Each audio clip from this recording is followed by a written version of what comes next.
So don't defeat yourself by looking around you and thinking, oh, that person looks so prepared. Oh my gosh, they read the textbook over the summer.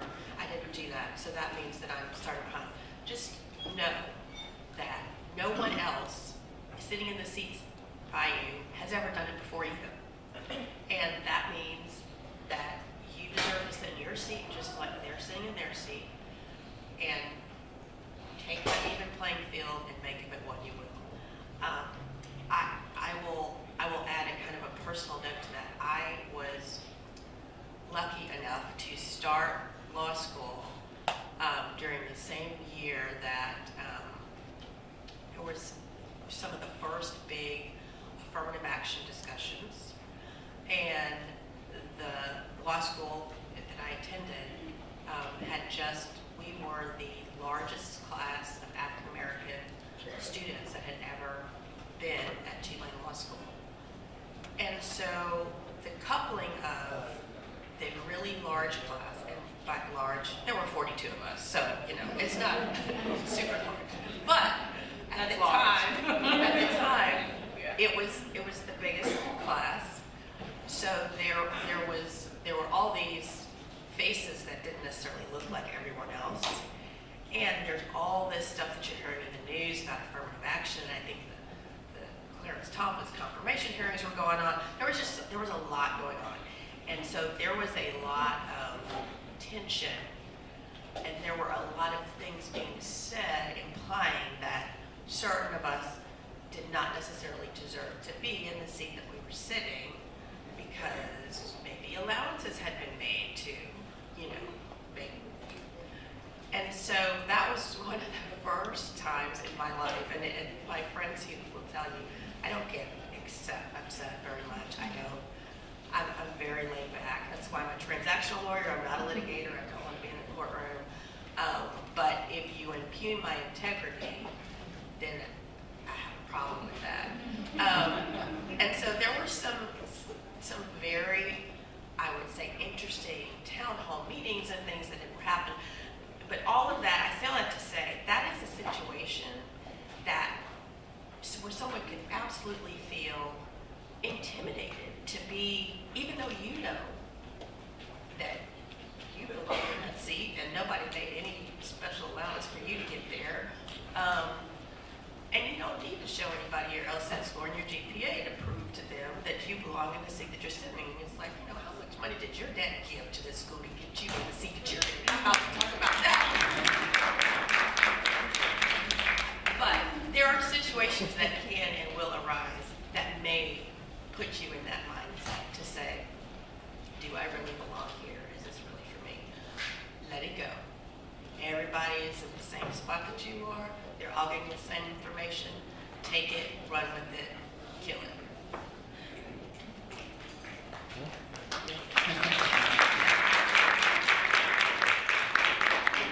Yeah, I think she pretty much summed it all up. I'll just say this. Wherever you end up, just remember that you're there for a reason and you belong. You deserve to be there and you belong there. And don't ever second guess that. I mean, even when I was in law school, I had those feelings like, am I supposed to be here? Am I good enough? And the answer is yes, absolutely. There's a reason you got in and believe that. Yeah, I just wanted to add to that. As you know, most of law school is a Socratic method. And so you just don't know when you'll be called on. And I knew so little in my first month that I actually spent, I think, 90% of my time in class praying that I don't get called on. I must have missed important notes. I was just like, oh God, please don't call on me. Please don't call on me. And that's the intimidation. And I did well, I survived it, but I spent an incredible amount of time in class praying. So that intimidation is good to you. I'm going to give you guys a tip now so that you'll have it when you're sitting in your seat. I also prayed quite a bit in my common law class. Please don't follow me. I have no idea what's going on. And there were people around me who talked. And so you'll sit there, as part of what Connie was saying, you'll sit there and you'll go, oh my gosh, everyone in here gets it but me. They don't. And in spring semester, when they get their grades back, they won't talk as much. And you'll see that and you'll understand, now I know what Tamika was talking about in that panel. So know that going in, and I promise you won't feel as intimidated. The sixth thing is there are many different ways to be successful in law school. Connie, would you start on that? Yes. So this, I guess what I was thinking about this tip is that there are so many different approaches to take to law school. And there are people who have been talking to people who went there who will say, you have to do this, you have to do this, you have to do this, you have to do this. This is the only way that, and they're just sure this is what you have to do. That's great. What I would say is be true to who you know yourself to be. You can't change the way that you intake information. If you know that you're a visual person, then you may have to do yourself some flow charts and break down cases that way. If you know that you are a person that gets something after you rewrite it, then that's what you need to do. If you know that you're a person that needs to talk about it in order to get it, to kind of have somebody to bounce stuff off of, then that's what you need to do. So don't let somebody else dictate to you, don't take someone else's method as gospel, as this is the way that I need to do it. So again, it kind of goes back to being open so you can look and see what other people are doing. This person is buying the outlines from the bookstore and studying that way. This person is doing flashcards. This person is doing this. Think about how you studied when you were in undergrad. What was it that helped you to intake the information in the best way? And then apply that to what you need to learn. To stay true to who you are. Don't let, because law school is different, don't let that make you think that you have to completely change everything about the way that you normally do things. Now, there are obviously some things that are very specific about law school. The information is going to be completely new and what have you, but I think you'll be more successful, at least I was more successful in kind of doing the things that I knew would work for me versus following along just because a lot of people were doing it this other way. Yeah, law school is really hard because there are no midterms, so nobody has an idea of how they're doing it. I hope I'm doing this right. So some people are going to have 150-page outlines going, and you're going to be freaking out, like, what am I doing wrong? I know people who aced law school without ever making an outline. So, there's no right way to do it. You can do it however you learn. Just make sure that you're practicing taking the exams early on so that you can figure out if you're really truly comprehending the material. But, don't be intimidated by how other people are learning it. It's just going to make it really, really difficult before the exams because there's so much pressure on you. And law school is stressful, but it's okay to just take time for yourself and try not to let that overwhelm you. You're segueing. I love it. Because number 7 is to take time for yourself. So why don't you continue that thought and then turn it to Tamika? Yeah, so exercise, do what makes you happy. Remember the things that you did in that time between undergrad and law school. If you went to the gym, if you went for walks, if you spent time with your family, with your friends, keep doing that when you're in law school. There are going to be times when you feel like, I don't have time to do that, I need to go to the library. If you incorporate those things that make you happy into your schedule, you will be more efficient when you study and you will get more out of the material. So there's always time, and you just need to make it happen and fit that in. It'll make your life a lot more doable. So I definitely agree with that. Law school is a lot. I mean, the only good thing about law school is that the schedule is a lot more flexible than it is when you're working a job or something like that. But there's a lot to do. I mean, you have to keep up with every class. You have to go to class. Please go to class. Otherwise, we have a problem. But and then you, like Taquan said earlier, you want to join organizations. You want to get to know people. There's all these networking opportunities.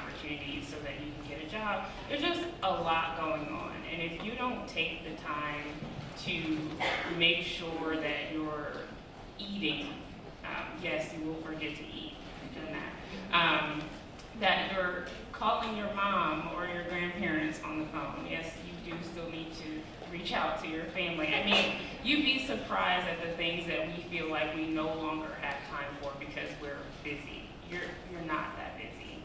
You do not, if anyone tells you that you need to study 24 hours a day all semester, walk away from them because that's a lie. You do not need to do that in order to do well in law school. I certainly did not do that. And so make sure that you're using your free time and make sure that you're allotting yourself some free time. You don't, when you go to class and then you read and, you know, you write a paper for legal research and writing or any of those things, you're still going to find that you have time to do things. You don't need to be locked up in the library. You need fresh air. You need to work out. You need to go to dinner with friends. You need to go home for Thanksgiving or whatever it is that makes you feel like you can push on to the next day. Don't forget to do that because law school can be a burden. And once you're weighed down so heavily, one, you're not going to do as well. You're not going to feel like going to class. You're not going to want to get out of the bed. It can get that way, especially as you get toward exams. So even when you're getting crazy and you're studying for exams, don't forget to leave the house and go walk or call your best friend and make the same tired jokes you've been making since high school. They still make you laugh. Whatever it is that makes you feel better, get a good night's sleep. Don't stay up all night. If you like to, I like naps. How many people like naps? I love naps. Enjoy your naps. You know what I did during when everyone was like studying crazy? I outlines worked for me, so I did outlines. I do a section of my notes into my outline. I would eat a sandwich and take a nap. And then when I woke up, I felt much better about moving on to that next section. So whatever it is that makes you feel good and makes you push on, that will make you do better than reading a book or an outline or staying in a library for 24 hours. You will do so much better if you feel like a happy, healthy person. So don't forget to do those things. Yeah, I will just echo that and say that there's a balance in everything. You absolutely have to make time for yourself. I think creating a schedule is really helpful to, you know, your classes, when you're going to do this, when are you going to go to the gym, when are you going to do, you know, I scheduled, I was not going to study on Sunday morning, I was going to go to church, and I would not know somebody, like I said, pray, everybody, praying helps, everything, of course, but a lot of praying in law school. So it's about balance. That's what we're telling you. It's like you can't do, you absolutely need to kill it and you want to kill it, but you don't want to kill yourself. So just make sure you have that little bit of time for yourself, whatever it is, however it works out for you in the schedules. And I will say there may be periods of time before finals when maybe you don't have time to go to the gym that week because there's a lot to be done for a class, and that's okay. But don't make that your whole law school existence. So number 8 is be proactive, use your hustle. Mark. Yeah, so this is real important. There are going to be times when you have a plan A where you're thinking, okay, this is how it's going to work out. I'm going to do really well my first semester. I'm going to get that big law summer job for my first summer, and then maybe it doesn't go like that. But that doesn't mean that you can't still be very successful in law school and get that big law job. It's about how you bounce back when something bad happens and you don't do as well as you want to do. And I think we've all been through that in life, but in law school it's real important. You know, don't be scared to go email or contact recruiters, potential employers, even if they don't have listings for 1L positions after your first year of law school. That doesn't mean that they don't want them. So if you can go in there and maybe make a phone call, reach out to people, go have coffee with them, ask them to pick their brain, and show them that you're genuinely interested in doing this, they may make an exception. So, I'll leave you with, it rarely hurts to ask. So use that mentality when you go through law school, and make sure that you think a door is closed, go knock on it and make sure. I'll speak to that. So I was president of the Black Law Students Association at UT. And one of the things that I always like to tell my students is, as you're, getting your studies done and all those other things, take time for some of the events that your organizations will have that will put you in contact with alumni. You'd be so surprised how many people don't take advantage of those opportunities. If someone is coming back to the law school that they graduated from, it's clearly because they want to help the students who are sitting in the seats that they once sat in. So take advantage of those opportunities to go meet with those people, whether it's a happy hour or a presentation or a luncheon or whatever it is, to go meet them. Ask for their cards. Ask them if you can call them or go to lunch with them or have coffee with them, because even if they can't, so a lot of people in law school will look at those opportunities as, unless you can give me a job, then you're pretty much useless to me. And that's not the case, and I really hate when students look at those opportunities like that, because maybe they don't work somewhere or their firm isn't hiring or whatever it is, that they can't get you a job right now, but that relationship matters, just like they talked about earlier. Relationships really, really matter in the legal profession. So take the opportunity to meet these people, hustle, get out there and make sure that people know your name, because maybe that one person can't get you a job, but they know someone who knows someone that can. And as long as your name is out there, you've already done half the battle. So make sure you're taking the opportunities that you need to take to get yourself out there. Sometimes it's not just about submitting your resume for on-campus interviews. What if you don't get any? So you need to make sure that you have a plan B or plan C or D to work around, so that your name is in front of the right people, so that at the end of the day, everybody wants to graduate from law school with a job. And so you need to make sure that you're on the right path to get there, even if it isn't the traditional path. And that's kind of what using your hustle is about. Everybody isn't going to get a job through the traditional path. So what else can you do to get yourself in that seat? And that's what you need to be doing. Good. So the 9 is to take classes that interest you. We understand and acknowledge up front that law school is unlike college in the sense that you're not just selecting your classes your first year. Law schools do have some core classes that every single person will take your first year.